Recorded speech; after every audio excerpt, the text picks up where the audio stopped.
Good morning, everybody. We're looking today at Nehemiah 6. We see that Nehemiah is about to complete the wall, and that it's now it's of good construction. There's no holes in it. They just haven't hung the gates, is what it says, the doors and the gates. But you know, already the enemy's trying to come at Nehemiah. And you go through, the whole chapter, and you see the dialogue between Nehemiah and some of the enemy, and also some of the spies that the enemy sends and stuff like that. So it's a really good read. But what I want to take a look at is verse 3. It says, "So I sent messages to them saying, I am doing a great work, so that I cannot come down. Why should the work cease while I leave it and go to you?" And when I'm looking at this and thinking about God's work, and, God has work for all of us, whether it be sweeping the floor in a church, or a pastor of a church, or having spiritual children and teaching them, or, whatever it is, God has work for all of us. And there are no reasons to stop God's work. We need to, God's work will go on. God's work will continue. And he wants to continue through you, through me, through all of us. He wants this to happen.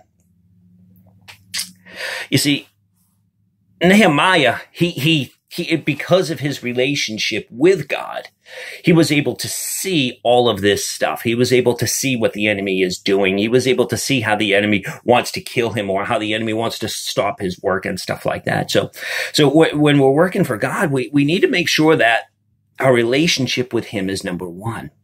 And, I'm reminded of the prophet Elisha. I've been studying him lately a little bit, and I'm reminded of him and that his relationship with God is what kept him going.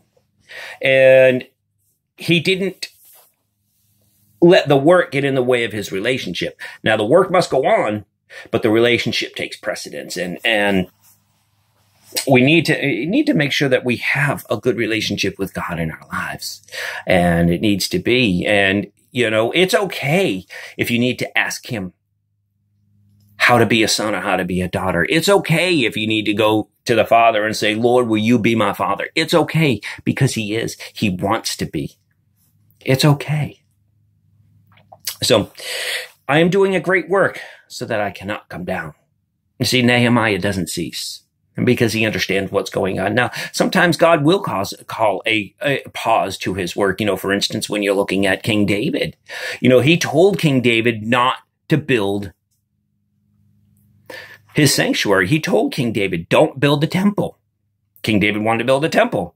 So David went and got all of the materials together for his son to build it. And so how do you know when to start and when to stop? It's all up to that relationship with God and hearing his voice. And sometimes God may call you to the wilderness. Sometimes God will call you to the front lines. Sometimes God will call you in weird and obscure places. But the work will continue. The work will continue. Don't take a break because you feel like taking a break. Take a break because God says it's time to take a break. So I love you all. I hope you have a super, super day.